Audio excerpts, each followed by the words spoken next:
OJK mengakui terjadi peningkatan LDR falas di bank umum dan juga Betul. bank BUMN. Dan beberapa ekonom juga menyoroti kalau DPK falas ternyata tumbuh lebih lambat dibandingkan dengan pertumbuhan kredit falas. Apakah ini menjadi salah satu penyebab juga akhirnya pemerintah secara urgent harus menerbitkan global bond di situasi yang sebenarnya ini sedang volatil? Iya, menurut saya iya, karena salah satunya tidak hanya Bank Indonesia, karena Bank Indonesia juga sekarang sedang bekerja untuk menjaga likuiditas ya, mungkin akan ada kebijakan baru terkait bagaimana repo dalam bentuk dolar bisa jangka panjang. Karena kalau repo dalam jangka pendek dalam bentuk dolar itu sangat sulit bagi bank untuk memberikan kredit. Padahal saat ini pertumbuhan kredit falas itu jauh lebih tinggi dibandingkan kredit rupiah, yaitu hampir 11%, rupiah hanya sekitar 9%. Nah itu menunjukkan bahwa sudah mulai banyak perusahaan yang investasi, terutama adalah sektor mining ya, yang sekarang sedang tumbuh. Kemudian juga sekarang data center yang juga sudah mulai tumbuh karena digitalisasi mulai terjadi.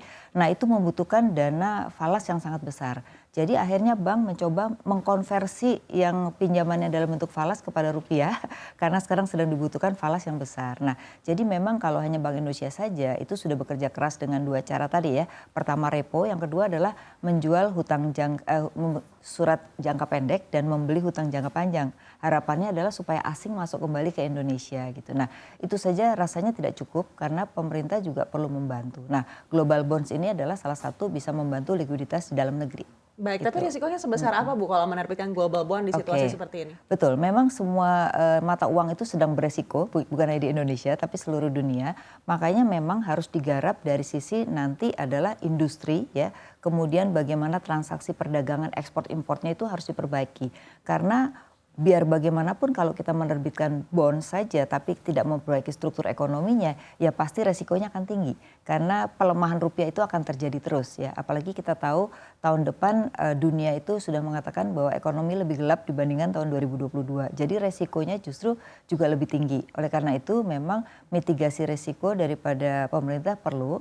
Nah mungkin juga yang diperlukan adalah DHI, yaitu devisa hasil ekspor yang sekarang ini kan ketika pandemi itu dilonggarkan. Jadi banyak yang tidak masuk ke Indonesia bahkan mengalami penurunan. Nah itu yang mungkin perlu ditegakkan kembali ya, tetapi mungkin lebih friendly sehingga orang tidak ketakutan terhadap uang mereka di Indonesia. Baik, soal DH ini menarik, kita akan bahas nanti lebih dalam lagi. Tapi sebelumnya kita akan lebih mengulik dulu nih, kenapa sih sebenarnya likuiditas falas kita ini sangat seret begitu? Apakah memang karena banyak normalisasi dari bank sentral di negara maju sehingga dananya ini berpindah ke sana? Nah penyebabnya pertama adalah ketika Amerika menaikkan suku bunga, kita kan lambat menaikkan suku bunga. Nah pasti yang namanya investor itu mencari di mana suku bunga yang paling baik menurut mereka.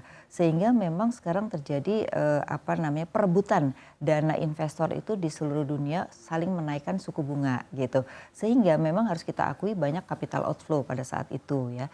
Nah yang kedua memang kita melihat bahwa investasi itu orang itu kan belum banyak pada saat itu. Nah tapi kan sekarang di luar dugaan tuh investasi meningkat dan import pun meningkat gitu. Jadi dibutuhkan dana untuk import sama data untuk investasi. Sehingga itu menyebabkan shortage yang tiba-tiba terjadi yang selama ini 2 tahun tidak terjadi gitu. Nah memang Bank Indonesia kan lambat menaikkan suku bunga ya, dan pada akhirnya memang sudah menaikkan suku bunga, tetapi kalau kita lihat di Amerika suku bunganya masih cukup tinggi gitu, sehingga memang untuk menarik capital inflow harus mencari berbagai cara. Makanya pemerintah dengan global bonds itu harapannya investor asing yang keluar itu bisa masuk kembali ya. Dan Bank Indonesia juga menjual surat utang jangka pendek dengan yield yang lebih tinggi. Itu harapannya adalah investor masuk kembali. Tapi itu kan jangka pendek, ya kan? Kalau jangka pendek sifatnya itu susah bagi kita untuk menjaga likuiditas. Nah, yang paling bagus maka nanti kita bahas yaitu devisa hasil ekspor itu karena itu lebih jangka panjang dan bisa diprediksi kapan kebutuhan import dan kapan kebutuhan ekspor gitu. Karena ini yang kadang-kadang pada saat 2 tahun itu memang ekspornya meningkat tapi importnya kan rendah.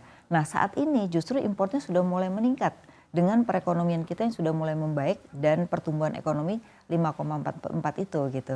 Nah itu yang tidak pernah terprediksikan gitu sehingga memang berbagai cara harus dilakukan. Makanya kemarin Pak Jokowi kan mengatakan kita nggak bisa lihat makro dan mikro saja tapi harus melihat kebutuhan secara detail. Makanya pemerintah tiba-tiba mengeluarkan global bonds ini gitu. Baik, artinya dengan ECB juga menaikkan suku bunga acuan hingga 75 basis poin ini ke depannya likuiditas falas di dalam negeri kita akan semakin seret. Betul sekali. Makanya harus mencari berbagai instrumen untuk bisa menarik kembali. Dan itu kan harus kompetitif. Berarti kalau kompetitif harus saingan dengan suku bunga mereka juga gitu. Jadi mungkin Bank Indonesia menaikkan hanya 25 basis poin, tapi secara yieldnya pemerintah mungkin ya harus mengikuti pasar. Karena kalau tidak ada yang membeli gitu. Tapi kalau kita lihat tadi kan cukup banyak akhirnya investor untuk masuk ke kita kan. Dengan jangka waktu 5 sampai dengan 30 tahun. Nah itu menurut saya bagus kalau jangka waktunya menengah dan panjang. Karena memang kebutuhan kredit yang sekarang banyak diminta oleh debitur itu adalah jangkanya cukup panjang.